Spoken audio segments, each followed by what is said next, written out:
Hello, I am Adrian Goycoolea's AI avatar. I was created using the platform HeyGen. All it took was providing the model with 2 minutes of Adrian talking about some rubbish, and now Adrian can have me read out any text he provides. I will now deliver his paper for him. The film you've just watched is a crime against cinema, at least according to Flavia Dima, associate curator at the Bucharest International Experimental Film Festival. Adrian put that quote on the poster. He couldn't resist. She made this evaluation without even watching the film, based solely on his description of it. And she didn't stop there either. There was more. She went on to say that, and I quote, providing a pretentious, yet essentially empty, conceptual text that justifies an absolute void of originality and the usage of destructive technology doesn't make your project any less of an insult to what makes cinema, and to Chris Marker, and his legacy in particular. These are pretty strong feelings to have about a film you haven't even seen. It made Adrian wonder how ChatGPT might evaluate the film based solely on the description. So, he decided to provide that pretentious text, in other words, the same description of the film he gave Flavia Dima, to ChatGPT, and asked it to write a film review based on that information. Unlike Flavia, it described the film as an avant-garde masterpiece. Take that, Flavia. He put that quote on the poster too.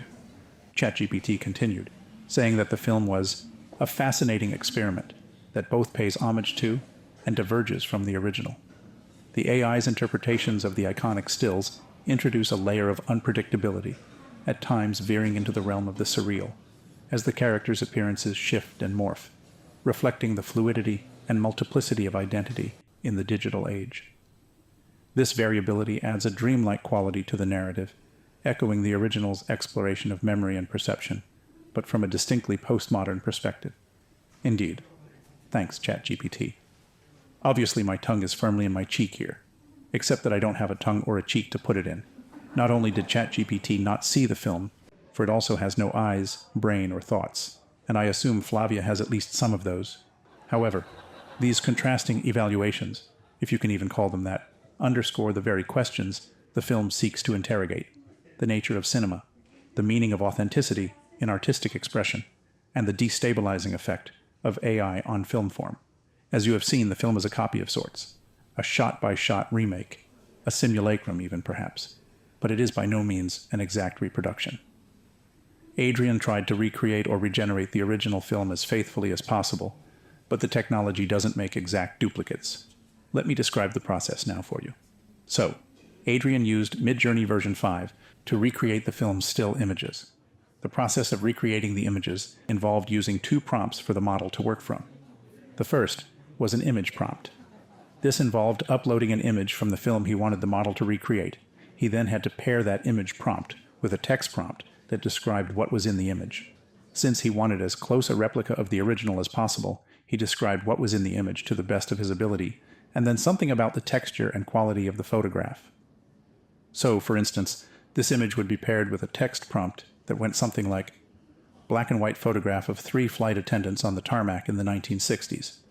They wear hats and coats and carry hand luggage, film grain, photoreal, Leica 50mm lens, Nouvelle Vague, in the style of Cartier-Bresson.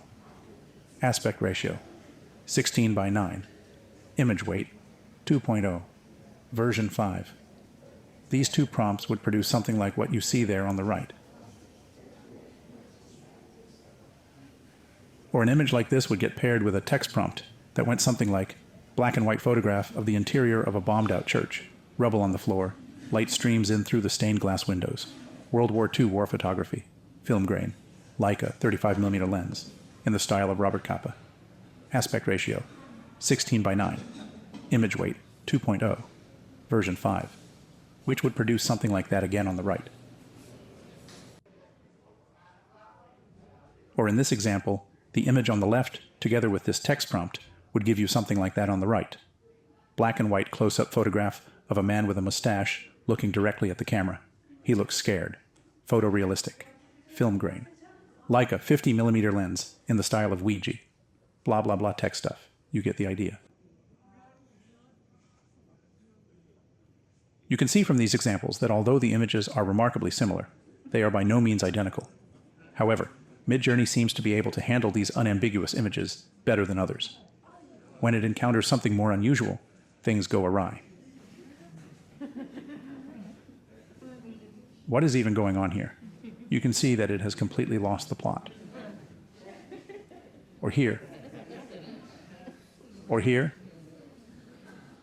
The algorithm simply couldn't understand how hammocks work, or what that weird eye mask was, despite how carefully he tried to describe it. Most of the time, the AI would produce images where the eye mask was not over the person's eyes at all. Adrian used many different prompts to try and get it to put the mask in the right place. He would describe the person as needing eye bandages. He described them as sleeping masks. Nothing worked. He even tried uploading the image and asking the algorithm to describe what it sees, and then using that text as his text prompt. That was no better. Adrian quickly realized that he could spend ages trying to find different ways to describe the photograph, to see if he could get a closer approximation of the original image with no guarantee of success. So, he decided to give himself a rule.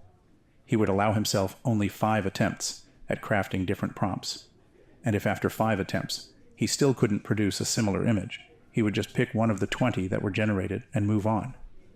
Usually, this consisted of simply picking the only version that had something covering the person's eyes. And there were other ways that the model failed to approximate the images, particularly when it came to character consistency. When generating images featuring characters from the original film, the results from the AI varied significantly each time. Each new generation produced a similar but entirely different person. The new generations often looked more like cousins of the original actors rather than their duplicates. This variability introduced an unintended layer of complexity, presenting our lead as a gallery of familiar yet distinct individuals. For instance, here we see many versions of the man, played by Davos Hanek, and as you can see, these guys look all like relatives of Hanek, some more distant than others. Or here we see variations of the actress, playing the woman, Hélène Chatelain. Again, lots of different pretty women here, but none of them exactly her twin. Or finally, here we see Jacques Ledoux, who played the experimenter.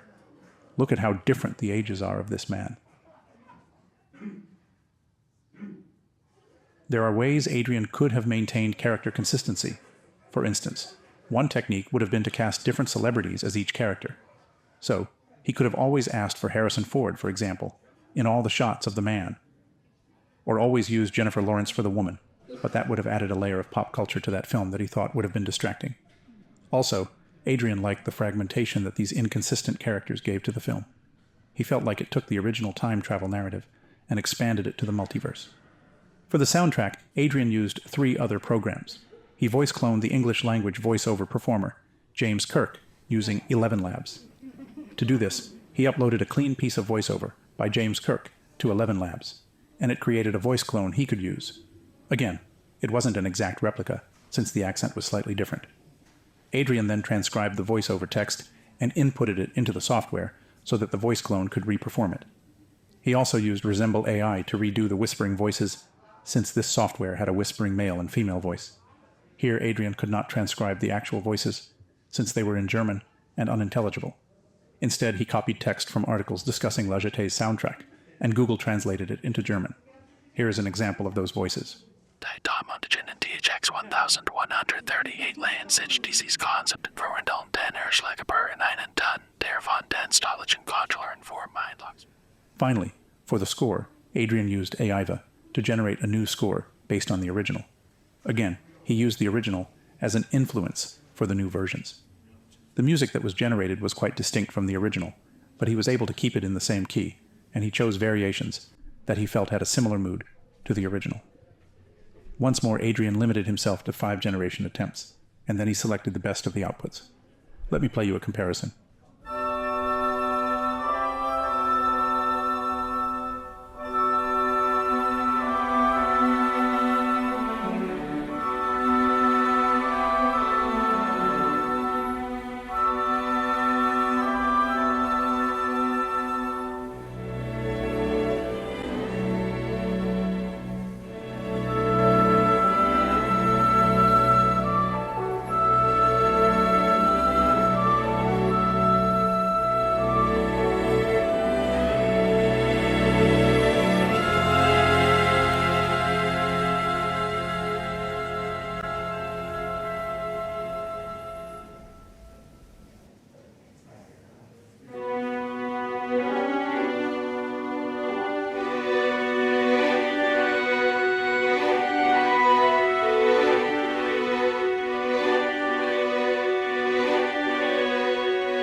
The only element he couldn't recreate using generative AI was the film's sound effects, so he sourced new sound effect recordings and placed them in his edit.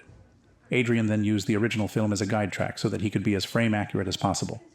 Of course, now Adrian would be able to use AI to generate sound effects.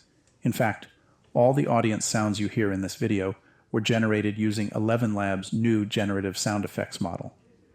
So, coming back to ChatGPT's evaluation of my film. Like ChatGPT, one might argue that AI Jetée is a postmodern film. Here is a list of characteristics of postmodernism. I think the film ticks quite a few of these boxes.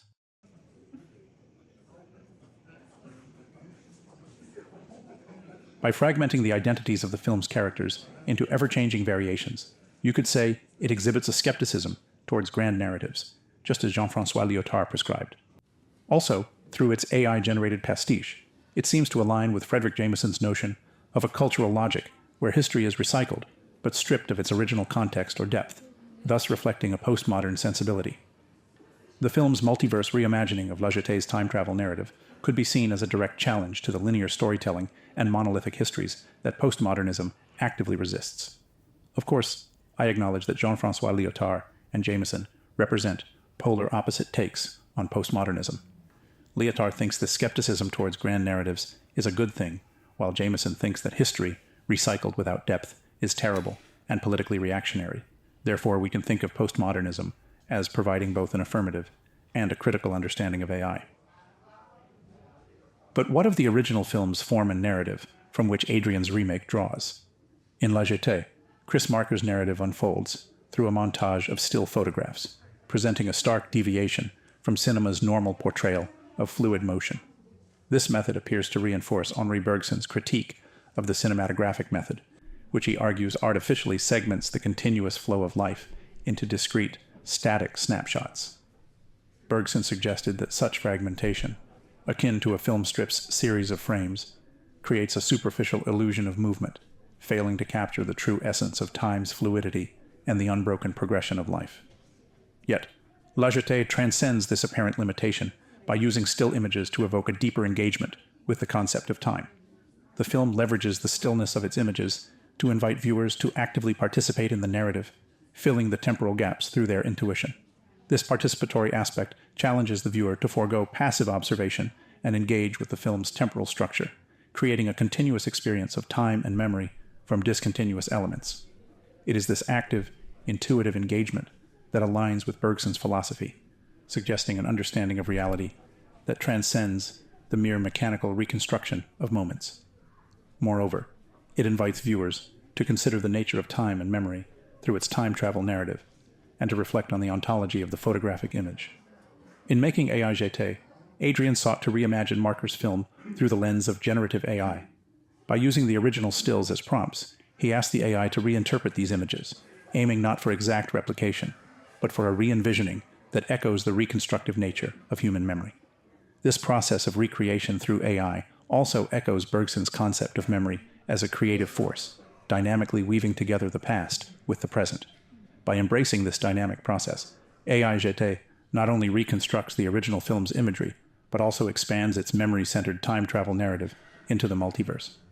Each still generated by the AI becomes a unique interpretation, a new memory of the original, but from a parallel universe, allowing the film to explore the layered plurality of cultural remembrance. This approach is reminiscent of Lyotard's little narratives, or petit récits, which are localized and contingent, offering a multiplicity of perspectives which open out from Marker's original story. Through this process, Adrian discovered that the way generative AI operates is akin to human memory. Memory does not simply replicate the past with exact fidelity, but rather it reinterprets with each recollection. Similarly, AI Jetée does not perfectly duplicate the original images, but instead reinterprets them, influenced by the AI's current algorithms and the prompts he provided. In fact, were he to try and generate the film again with the same prompts, he would not end up with the same film at all. The algorithm is fluid and evolving, much like our memories, individual or cultural. Therefore, debates around postmodernity help contextualize the discomfort that this film provokes. If we think of AI images in relation to Jameson's critique of postmodernity as empty, we might also see the film in terms of Baudrillard's ideas of the simulacrum, a copy without an original. For critics of AI, there is a very specific original, the originary text, or actor, or performance, which must not be lost. But AI Jetée could be seen as a true simulacrum, a series of images that echo La Jetée, yet stand independent of any foundational truth. It's an example of Baudrillard's hyper-reality, where the distinction between the real and the replica doesn't just blur, it vanishes entirely. The characters, those shifting visages that the AI can't seem to pin down, can be conceived of as perfect embodiments of the postmodern condition. Decentered subjects adrift in a sea of AI-created simulation. Deleuze's concept of the crystal image here offers perhaps a more helpful guide, suggesting a more complex interplay between the actual and the virtual, the real and the imagined. In AI Jetée, we don't just see fragmentation. We see the fusion of different realities, different times, and different possibilities into each frame. In Marker's La Jetée, the still images function as slices of time, actualities frozen and yet teeming with potentialities, reflecting a past that is both real and imagined. These images, while being representations of a narrative moment, are also replete with the virtual. They are memories, anticipations, and possibilities all at once. The viewing experience thus becomes a continuous oscillation between the actual image seen and the virtual memories and futures it conjures within the time traveler's mind. This is highlighted in the sequence, where he reflects on the reality of these memories, these mental images. He ponders these real children, real birds, real cats, and real graves. The image of graves here is particularly poignant, since it points to Bazin's notion that photography, by its very nature, embalms time, preserving a moment forever, and thus defying decay and death. But what does it mean when this image is generated by AI? The images in AI Jetée are not direct representations of reality, but are synthesized, virtual creations. They are actual, in that they exist as images, yet they are entirely virtual, not having originated from a pre-existing reality, but from the data and algorithms that generated them. These synthetic images challenge the viewers to reconsider the nature of reality as presented in synthetically created cinema. They are not captured moments, but constructed visions, existing in a world that is entirely born from the code of the AI. You might ask, how is this different from animation, say? Both forms diverge from direct representations of reality, instead offering viewers constructed visions. However, the genesis of these visions marks a fundamental difference. Traditional animation, whether hand-drawn or computer-generated, is the product of human imagination and skill, meticulously crafted frame by frame to create a cohesive narrative or image. Each element is intentionally designed, with artists making conscious decisions about every line, color, and movement. This process imbues animated works with a direct human touch, reflecting the creative intentions and artistic sensibilities of its creators. In contrast, AI-synthesized images emerge from a different paradigm. These images are not drawn from scratch, but are generated through the processing of vast datasets by complex algorithms. They are the product of a machine's interpretation of patterns and instructions, not direct human creativity. While human programmers define the parameters and objectives of the AI, the specific output is not manually crafted, but algorithmically calculated. This introduces an element of unpredictability and novelty, as the AI may generate compositions or visual elements that were not explicitly envisioned by any human. Furthermore, AI-generated images can assimilate and reconfigure elements from a vast array of sources, blending them into novel creations that might not adhere to the conventional aesthetics or narrative logic of human-made art. This process can result in images that are at once familiar and disconcertingly alien, challenging our perceptions of artistry and the authenticity of visual representation. Therefore, while both AI-generated imagery and traditional animation exist outside of any direct relationship with physical reality, the former represents something entirely new, a world where the line between human creativity and algorithmic pattern recognition becomes intriguingly blurred. Therefore, the images in AI Jetée are not merely fragments, but are, in Deleuzean terms, crystals, sites of indiscernibility, where the boundaries between the real and the synthetic, the actual and the virtual, become porous. The film becomes a space where different realities and times are not just represented, but are actively created and experienced. In this way, both La Jetée and AI Jetée, especially when screened simultaneously, represent a cinematic exploration of Deleuze's time image, where the films are not just stories told through visual means but are visual manifestations of time itself, with each image encapsulating both a moment and a duration, an actuality and a multitude of virtualities.